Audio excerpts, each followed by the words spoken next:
போதும் எரிமலையா எழுபவளே, என் உயிரினும் மேலான என் தாய்மொழியான தமிழ் மொழிக்கு என்னுடைய முதல் வணக்கங்களை தெரிவித்துக் கொள்கிறேன்.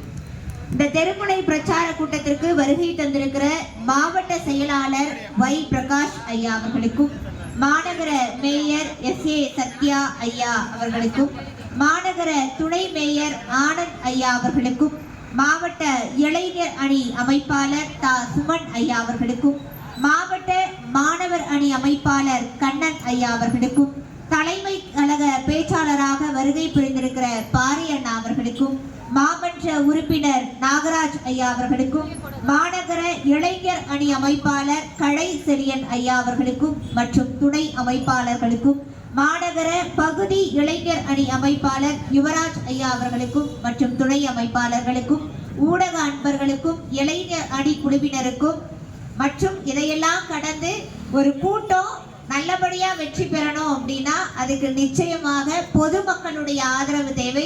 அப்படி தங்களுடைய பொன்னான நேரத்தை எங்களுக்காக நமக்காக செலவு செய்ய வந்திருக்கிற உங்கள் அனைவருக்கும் என்னுடைய பணிவான அன்பான வணக்கங்களை தெரிவித்துக் கொள்கிறேன். இது என்ன கூட்டத்துக்காக நம்ம வந்திருக்கோம் அப்படின்னா, கலைஞர் ஐயா அவர்களுடைய பிறந்த நாளை முன்னிட்டு நடத்தப்படுகிற தெருமுனை பிரச்சார கூட்டத்திற்காக நம்ம வந்திருக்கோம்.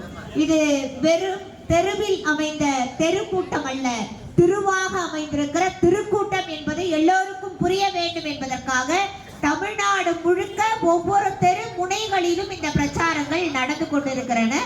திராவிட முன்னேற்ற கழகம் இந்த செயல்பாடுக்கு வந்து இந்த மே 7ஆம் தேதியோடு 4 ஆண்டுகள் நிறைவடைந்து 5ஆம் ஆண்டுல சீரும் சிறப்புமாக அடியெடுத்து வைத்திருக்கு. அது திராவிட முன்னேற்ற கழகம் தான். ஒரு காலத்துல வீட்டுல ஆண் பிள்ளையும் பெண் பிள்ளையும் இருக்காங்க அப்படின்னா ஆண்களுக்கு மட்டும்தான் சொத்துல பங்கு இருந்தது. அதனால அதிகாரம் எல்லாமே அவங்க கையில தான் இருந்தது. பெண்கள் அப்படி கிடையாது. கல்யாணம் பண்ணி வச்சுட்டா முடிஞ்சு போயிடுச்சு, அவ்வளவுதான், எங்களுடைய கடமை இடமோ நாங்க அதை செஞ்சு முடிச்சிட்டோம் அப்படின்னு முடிஞ்சு போயிடுச்சுன்னு இருந்தது. 1929ஆம் ஆண்டு பெரியாருடைய சுயமரியாதை மாநாட்டுல பெண்களுக்கு வந்து ஆண்களுக்கு நிகராக சொத்து வேணும் அப்படின்னு சொல்லிட்டு தீர்மானத்தை கொண்டு வருகிறார் பெரியார். அதுக்கு அடுத்தது 1000ஆம் வருஷம் அம்பேத்கர் ஐயா எப்படியாவது இதை சட்டமாக்கணும் அப்படின்னு சொல்லி முயற்சி பண்றாரு. ஆனா முடியல.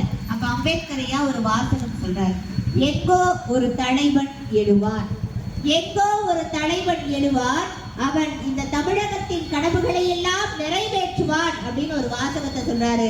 அதற்கேற்ப 1989ஆம் ஆண்டு தொடர்ந்து 3வது முறையாக முதல்வரான நம்முடைய கலைஞர் ஐயா அவர்கள் ஆண்களுக்கு நிகராக பெண்ணுக்கும் சொத்திலே சமபங்கு உரிமை உண்டு என்கிற திட்டத்தை இந்த சமூகத்திலே கொண்டு வந்தார்.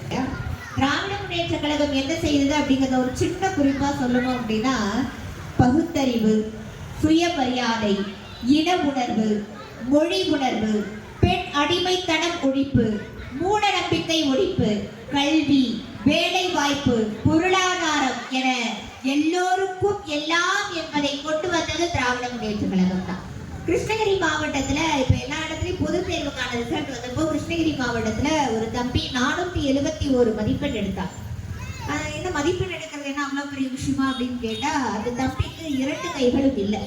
2 கைகளும் இல்லாத ஒரு மாற்றுத்திறனாளி தம்பி, கீர்த்தி வர்மா அந்த தம்பியுடைய பெயர். 2 கைகள் இல்லை என்றாலும் பரவாயில்லை, என் மனதில் தன்னம்பிக்கை இருக்கிறதுன்னு சொல்லி போராடி அந்த தம்பி ஜெயிச்சிட்டாங்க. நம்முடைய சன் தொலைக்காட்சி வாயிலாக ஒரு பேட்டி கொடுக்குறாங்க. அந்த பேட்டியில சொல்றாங்க, எனக்கு 2 கைகளும் இல்லை, என்னுடைய தன்னம்பிக்கை மூலமா படிச்சு நான் இந்த மதிப்பெண் எடுத்தேன் ஐயா.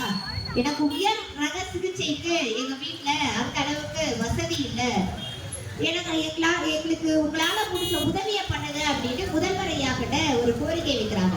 இந்த பேட்டியை பார்த்த முதல்வர் ஐயா உடனடியாக கொடுத்த பதிலில் வந்த முதல் வாசகம் என்ன தெரியுமா? கண்ணீர் வேண்டாம் தம்பி, கல்வியை நம்பி வந்த உனக்காக நாங்க இருக்கிறோம் அப்படின்னு சொல்லி அவருடைய உயர் சிகிச்சைக்கு தேவையான அத்துணை செலவுகளையும் ஏற்றுக்கொண்டது திராவிட முன்னேற்ற கழகம். ஒரு காலத்துல கண்ணு தெரியாதவன குருடன், செவுடன், உன்னால நடக்க முடியலன்னா ஊனமுற்றோர் சொல்லிட்டு இருந்த காலகட்டத்துல அவர்கள் ஊனமுற்றவர்கள் அல்ல, மாற்றுத்திறனை கொண்டவர்கள் என்று மாற்றுத்திறனாளி என பெயர் வைத்தது திராவிட முன்னேற்ற கழகம்.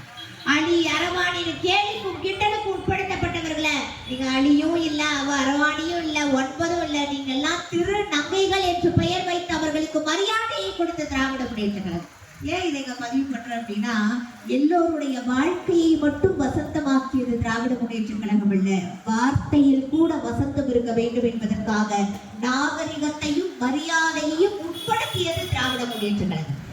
பதில் உயர்ந்தவர், தாழ்ந்தவர், ஏழை, பணக்காரன், இருப்பவன், இல்லாதவன், படித்தவன், படிக்காதவன் என்கிற வேறுபாடுகளை எல்லாம் களைத்து போட்டு இங்க எதுவுமே இல்லைங்க, எல்லாருமே சமம்தான் அப்படிங்கிறத கொண்டு வந்தது திராவிட முன்னேற்ற கழகம் தான். இந்த 4 ஆண்டு திட்டத்துல அவங்க என்ன திட்டம் கொண்டு வரல, என்ன சமூக சீர்திருத்தத்தை கொண்டு வரல.